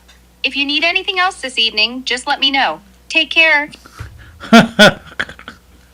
It's so funny that you can just like, hey, let's ask this person from the internet. Did you name her? No, that's the name that came with it already. They didn't give you a name option because I would have given her like something cute, you know? like something that we can pronounce. Yeah, exactly. That messed it up. Every time I try to say aura, she says, no, it's not aura. I'm like, It's like, I don't think I said aura. So anyways, that's what's going on down in these neck of the woods. And, I will say this. We still live in a great state, great town. There's good people. And people shouldn't let this be like a blight on what goes on here. You know, even El Paso, Texas, great town. You know, good people out there, mix of cultures. It's a great area to be in. You know, yeah. it'll always be home. It'll always be home. Yeah, I just don't let this one random act of violence make you think it's lawless out here, the Wild West out here, because it's not. Doesn't ruin Chicago. Chicago's got a great reputation, and Lord knows how much violence goes on there. Every weekend, Oh my God, stuff like this happens. the South Side, right? Yeah, that's crazy. So no, it's not like that here. It's a good place, man. What do you think? I just have a lot of hope and faith Yeah, in humanity. I'm just like hoping the parents get a little more scared, yeah. and the parents who are a little more passive get, start probing their kids' lives a little more. Be more involved. You know what? Okay, so there's two things. Like I say, the Department of Education. There's really good school districts out there. So let's be curious to see like what school districts around the country do now that they have more freedom to customize their education in their community and their state, right? So that's going to be interesting. That could be a really good thing. You could tentatively see some states really go in different directions that have really good programs, you know. But I've always wished, and I've thought about this a lot, but I wish there was a lot more legislation on social media with kids specifically. And yeah, you could go on there and you can lie about your age or whatever, but I just wish there was some sort of way to legislate this and be like, parents or more parents are like, right, you're not going to be on social media after 6 o'clock. And no, you're not going to have an Instagram account. And no, you're not going to this. You know what I mean? Like, I wish there was more legislation on that. And people say, well, what about the rights kids have? Well, they're kids. Right. Kids never historically, I don't know how to word this. I don't want to say they didn't have rights, but kids' rights are different than adults' rights. Like, now during the progressive era with Teddy Roosevelt and all that stuff, there's like rights passed that kids shouldn't work. Child labor should be illegal so that kids can be kids. But kids do have certain rights in the sense of that they should be safe. They should have food. They should have a roof. They shouldn't be beaten. They should be taken care of and loved. And they should have a right to an education. They should go to the education. Like, kids have this unalienable right that they are allowed to be children and they should be given the best opportunity to succeed as an adult. There's no underlying right there that supersedes anything else. You know what I mean? Like the reason we call children children is because their capacity to make a good decision is not the same as an adult. Right. Kids have a very instant gratification, emotional reaction to decisions. Like, oh, I like this dessert. It's my favorite thing to eat. I'm only going to eat cake, for breakfast, lunch, and dinner. You know what I mean? Because it tastes good. Now, that's not going to be good for them. It's not healthy for them. But, and that's okay. They're children. Like I say, that's a more sensitive area now that we know that development doesn't stop till 25. Oh, yeah. We haven't known that for like 20 years. Oh, absolutely, right? And yeah, I mean, us guys, we're idiots till our late 20s. Mm-hmm. But in the sense of like children should be protected. And I think this protection needs to include against the evils of social media, people that prey on them online and all that. It's got to. Then again, there's probably some suit who's making that money, just like with the cartel. Oh yeah, they're making money off the kids. Data. Kids see something on Instagram like, "Hey mom, can I order this with my phone?" Yeah, go ahead. They're making gobs of money off of who knows what, but hacked. Oh yeah. Well, what about like the little girls that grow up with like issues with their bodies because they don't think they're as beautiful, they don't think they're as developed, they don't think they're as popular. Dude, when we're in high school, girls are worrying about glamour and cosmopolitan make them feel like crap. Now it's in their pockets. Yeah, and now it's real time, and now you can have a group of idiots leaving comments on a girl's picture, like coming up on them, and they internalize that a lot more. Like just like a year and a half ago, a colleague of mine, her daughter was like best friends with some young lady in high school, like a freshman, I believe. And my friend said like they found the dad found his daughter hanging from the ceiling fan in her bedroom. What? And there was. Now, the family situation wasn't the best. The parents were separated. The mom would stay with the boyfriend in Mexico, and the dad was always there, very abusive with the daughter and all that stuff. But then the daughter started getting bullied from other girls in school. Yep. On social media. And so it got to the tipping point where this young girl, like what, when you're a freshman in high school, what are you, 15? Like 14, 15. 14, 15? Yep. Decides to take her own life? What the hell, man? Became unbearable. And she had no support. No family support, but the fact that there's no protection from her on social media because it's all open. Like you could be 14, 15, putting a picture on, and people are gonna make fun of you because you're a little girl, and you're gonna take it personal. Yeah, there needs to be an age limit. I think so, man. Like, I don't know. My niece, when she was really young, she would go on Instagram Live. And I'd see her, so I'd go on there and I'd be like, hey, hey, so-and-so. And she goes, hey, Uncle Mark. Like, hey, and I started watching the interactions on her live. And I started watching the comments guys are putting on. And there's one particular, some dude left like a comment for her or something. So I started going to that profile. I was like, who in the hell is this? Like some older dude leaving a comment on my little niece's live. Like, who is this dude?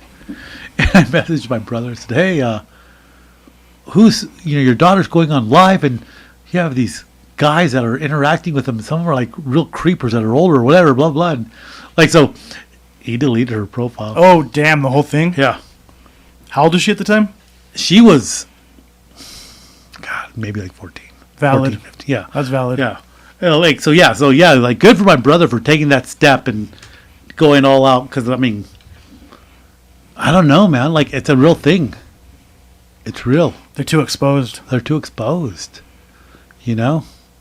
So, anyways, that's what's going on. That's what's going on in the world, and that's what happened in Cruces, and still a great place, but it's unfortunate. There's a lot of work that needs to be done. A lot of work that needs to be done. I'd hate to be a legislator, like a city council person right now.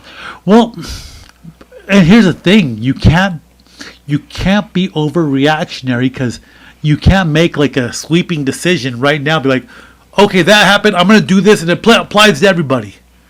You can't do that. You have to wait and see how things play out and all the influences. Then, if you don't do anything, then people call you out for not doing anything. But at the same time, it's like if we pass these laws, then good citizens are going to suffer from it because a couple knuckleheads went crazy over the weekend. I'm sure there'll be cops there on Friday though. Yeah. Like these unsanctioned shows, they're done. They're done. It's stupid. They'll probably move it over to like Tashiro by Mayfield, and even then, we'll find the new spot. I heard that the airport was a good spot for that too. I used to go with a buddy of ours, and we'd go out. He would take his Tesla to go race, and there'd be kids out there, like these way outside of town in the manufacturing area, and the kids would go out there to go race, and he would race with his car because it's kind of cool. But it was funny because they're like a bunch of young kids. They'd all come in their vehicles, and I remember thinking, like, these are young teenagers, and like, where'd you get the money, bro? And like, yeah, it's like, so did you do that? Did your parents just give you $1,000 to drop on this and that? And like, or did your parent buy you a Mustang that's a Roush or it's souped up with a supercharger? Like, Jesus Christ! In our day, our parents they'd find a $200 car. Like, right, here's your keys. Here's your first car. Some of us, and it was like blow black smoke, and the window didn't roll down and all that. Like, yeah, that's what I remember getting, but. Yeah, I had there's a Dodge Shadow. That was my first car. But there were those kids in high school who had a Mustang, or it's like there was a kid who had a Corvette. And I'm not a parent, so I'm not the expert, but it's like, do you buy your kid, that brand new car off the lot because you think it's a safe vehicle and it's like the newest sports model, or do you kind of be like, hey, this is what we had. When we were kids, we didn't get the best car, but we got a car. If I had a daughter, I'd want her to drive a muscle car. Get her a Chevelle. Oh, geez. You'd have all sorts of boy problems. Everybody would want to date her because it's a girl, and then she has a muscle car. Nah, she'll know jiu-jitsu. She'll be fine. Dude, I'm going to get my daughter a freaking moped with a retarded helmet. I'm not going to take that to school. It's like, all right, you're going to walk then. Good luck. Like, I don't know, man. It's just such a weird world anymore. Mm-hmm. I don't know. I don't know if I'd have kids now. I don't know if I want kids either, man. Like, it's just so weird. Like, I've always wanted kids, but I don't know about now. Dude, things have to level out. And that, like, and you think about, like, the people that you're with now, like, your partner, and like, geez, I can barely stand anybody in my life, much less to keep them around the mother of a child. Yeah, I can definitely relate to that. And I was all thinking about this. Like, okay, I'm going to get with somebody. They're going to have a kid. That person's going to end up hating me. Then they're going to teach the kid to hate me. So now I'm not just going to have that, wife/ex-wife hating me, but now I'm going to have the kids are going to hate me too because, dad's a big a-hole. Yeah, you got no. You know what I mean? Like, I don't want to have to deal with any of that, dude. What the hell? I think I might have a kid, but not get married. You know what, man? I never thought I would say this, but God bless it. That makes a hell of a lot of sense. Yeah. You're already married by blood for 18 years. Yeah. They go off to college or do their thing. It's Dude, over. I don't know. It's just such a weird world anymore. Mm-hmm. Welcome to 2025, Mike. I can't do it, man. I'm done. I give up. You can't. You got to see 2030. I'm going to run to, like, Hawaii and be a beach bum the rest of my life. That's it. I'm done. What do you think 2030 will be like? If we're here. I don't know, man. I don't know. So, okay, so there's a perspective of me thinks nothing's going to change. It's going to still be the same. iPhones will get better. There might be a new technology that might be awesome, a new social media that might be awesome that'll come out. Okay. Work will still be work. You still have to go to work, and hopefully things aren't overly expensive so you can not putting all your money into your bills and your food. I don't know. I don't think it'll be much different than now. Then I read, I read stuff, and there's these videos I've been getting into about like the Messiah, the coming of the Messiah. There's people that feel like the second coming is going to be in 2030. That's interesting. And then there's this whole thing about like what's going on in the world between now and 2030. Like, will China be in a war with Taiwan to take Taiwan? Will Russia be doing their next invasion? Like, I mean, like, you know what I mean? Like, I don't know. More of the same, but crazier? I don't know. I think at the very least, it's safe to say things won't change too much. You and me will be a couple years older. People we know will be a couple years older, and maybe we're in a better position ourselves. You know what I mean? But I don't think it's going to change a hell of a whole lot. We'll see. We'll see. I mean, it's only 5 years away, dude. That's like nothing now. We'll already be talking about elections in 2027, right? I'll probably have another hip. The T100. I know, right? Like again, where's the future? Like Back to the Future, flying cars, and like, hey, can I just take my whole leg off, and you give me a whole electronic leg, and like the Winter Soldier, like he has that one arm that's all metal, that's all like jacked. I'll take one of those for sure. It's like, yeah, I mean, can we do that now? Is that a thing? Like, we're getting closer. I'm sure we're getting closer to that every day. I'm sure we're getting closer, but I mean, the Donald Trump just signed a deal with Boeing for the 6th generation fighter, which is supposed to be like amazing. Like, that's going to be interesting. That'll be cool. I mean, hopefully, I don't know. I just don't know. I hope that there's not like a major war or something, like more than there already is. I don't know. It seems to be heading that direction. I hope not, because every war in history was always the biggest war until the next one. Like, you have to look at the timeline of wars to put it in the context. Like, Do you think Korea was bigger than World War II? No. I don't know. No. Because in World War II, with the Russian front, the numbers go anywhere from like 80 million to over 100 million people dead. Like, the Germans were just killing everybody, and then the way the Soviets were just throwing bodies into the war, like, it's like Ukraine, but bigger. Like, Ukraine, they were just throwing everybody in there. They're getting mowed down by the Ukrainians. Like, the Soviets were just like, just go. People were like, the life expectancy is like, what, a couple of days? If you're Russian and they threw you out there, jeez, it's like nuts. Well, that's World War II. It was the same thing. Your life expectancy was very minimal because they were just throwing bodies at the Germans, just so the Germans wouldn't take over. So like a lot of guys died that way.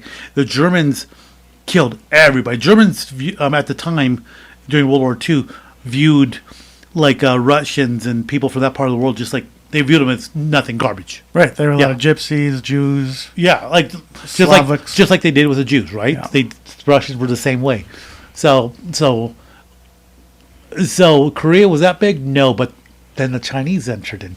Chinese just threw bodies at the Americans, and we pushed them back. And, you talk to soldiers talking about the waves of Chinese just running down the hills like ants on the hills, and they were just mowing them down. Who knows how many Chinese were fighting the U.S.? Yeah. In World War II? No, in Korea. Oh, in Korea. Yeah. So they flipped on us after we saved them from Japan. So the Chinese Civil War is going on. Then the Chinese Civil War they did like pause, game off. Japan just took a state in China. Now they invaded, so we have to fight the Japanese. And the Russians weren't fighting the Japanese, I don't think, yet. And so, no, they weren't. Because had the Japanese fought the Russians from the east, Russia would have fell. So like, we didn't want the Japanese to fight Russia because we needed Russia to fight the Germans. So the Chinese, they had their civil war. They put it on pause. After the war ended, they kind of went back at it again. But the nationalists, they fled Taiwanese, and the communists stayed there. Then they were going through the whole cultural revolution where they felt like they were backwards. They were agrarian. They started making these mega cities, and thousands of people starved. And I shouldn't say thousands, millions. They almost think more people died in China than died in Russia. So you're talking about millions, just millions of people just died. And so Chinese became their version of communism, which is different than the Soviet version of communism. So for a while there, the Chinese and the Soviets didn't really work together in terms of communism because they had different ideas of what communism should be. And then Korea was a buffer state against the South, or against the Western culture, because that was divided from the World War II. And kind of like Germany was divided, well, Korea was divided the same way. And so the North was Korean, and the UN, because it was like more of a UN action, more than it was like the United States. It was like the UN was there, and they had all but just defeated the Koreans all the way to the river. I don't remember the name of the river, but the river that divides Korea and China, and that's when Chinese just throwing soldiers into to help the Koreans. Damn. And so thousands of Chinese just came in and just overran everyone. Americans, UN, everybody was being overran. Then they reorganized and they pushed back. And that's when MacArthur had his famous disagreement with Truman, because MacArthur, people have different opinions of MacArthur, but MacArthur was still like the great general in the Pacific, or the head honcho in the Pacific, and he was overseeing the Korean action. And he had made the comment that we should just go ahead and start bombing China, nuking them. Just drop a couple of nukes on China, and they're going to stop fighting us in Korea. And it pissed Truman off. Was it Truman? Or was it already Ike? I don't remember if it was Truman or if it was like Eisenhower. But it pissed off the current president, asked for MacArthur, or recalled MacArthur back to the States. They forced him to resign, gave his famous speech, "I'm just an old soldier fading away," and then the new general took control of Korea, and they pushed the Chinese back. And yeah, Interesting. yeah. But so who knows how many Chinese were lost in Korea? But I don't think it was anything like World War II size at all. I mean, it could have been really big, but yeah, nuts. Wild time. Wow, just it's so crazy, how our views on how your country should run, or your views on religion, or just your general view of this people from this part of the world. We see them differently, so we see them either as ignorant or lesser or whatever because they have a certain government, or because they have a certain religion, or because they're just a certain people. All right. And we'll just go to war just to go annihilate them. Not us, United States, but just humanity as a whole will just go to war for it. Yeah. Ukraine was a big part of Russia for a long time. And Russia viewed the Ukraine as part of the Russian Empire. So, Putin's trying to reclaim the old Russian Empire, which it's people just want to be free. They just, you can't blame for Ukraine for wanting to be a part of Europe. They, you see what happened with Germany. Once Germany reunified, it's become a powerhouse. Manufacturing, people's got money, they've got wealth, and East Germans are no longer starving like they used to be behind the Berlin Wall. So yeah, I don't blame for Ukraine wanting to develop industry and agriculture, join Europe and trade and make money for their people, for the families, and be successful. I just don't blame them. They should have every right to do so. And then you have Russia comes in and they take over these 4 oblasts, these 4 regions, the Donbass being one of them. And when the Russian army gets in there, they hold referendums. All right, we're going to vote. Do you all want to be Russian or you want to be independent? So they gave them 2 options. And this was on Peter Zane, I think he was talking about it. He says the Russians, when they took over these 4 regions in Ukraine, they did these referendums to let people vote. What do you want to do? And they on the ballot was only 2 options. Do you want to be Russian or do you want to be independent? They didn't say, do you want to be Ukraine? It was only Russian or independent. And he said, and these results came back 99% that they want to be Russian. He's like, how incredible is that? And I think I hope he'll be sarcastic about that, because it's well, yeah, if you have the Russian army in your town telling you that you have to vote this way, of course it's going to be 99% in your favor. Yep. It's how Putin's still in power. Yeah. How many people have they suicided off buildings still? You know, that one Russian general that was the control of the special forces, his jet gets blown out of the sky mysteriously. Yep. Whatever his name was. Like, I don't know. Like, why can't you just let these people just do what they want? Just, you know? I don't know. I know. It's weird, right? And it's weird because we grew up here in the United States. We have different issues we deal with, but we're not dealing with, like, a country taking over our state. Saying, like, no, you're going to be a part of us. I don't care if you want it or not. Imagine that. Like, you're going to tell me I'm going to, like, say it was Mexico. You're going to tell me I'm going to be a part of Mexico? Yeah. Screw you. I'm not going to give you my guns. Screw you. You can't even control your own territory. You're telling me I can't be American? Because I have this argument with Mexicans, you know, some people I know from Mexico. And I said, you guys don't know what freedom is. Sorry. I mean, you go to the store and you go to work and you buy your beans and your rice, you get what you need. But, I mean, mass protests, you guys are put down. Yep. Anything you say against the government, you're arrested. There's no real true freedom of speech. Like, you live day to day going to work and taking care of your family, but your freedoms kind of end there at that. I don't know. Kind of a weird way to think, I guess, but I mean, kind of. It's just, unfortunately, having to look at that perspective, what it would be like. And if you want to do it, like, and say another comparison with Mexico, Mexico still has a class system. Very much so. It's a democracy, but they have a class system. So the deal is like, your kids do not have the opportunity to be much more than you are as a parent.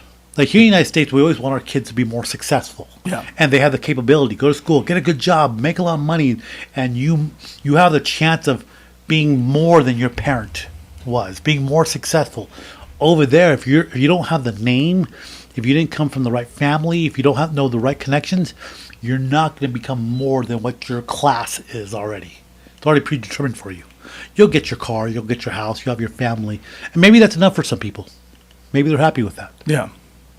I don't know. Weird.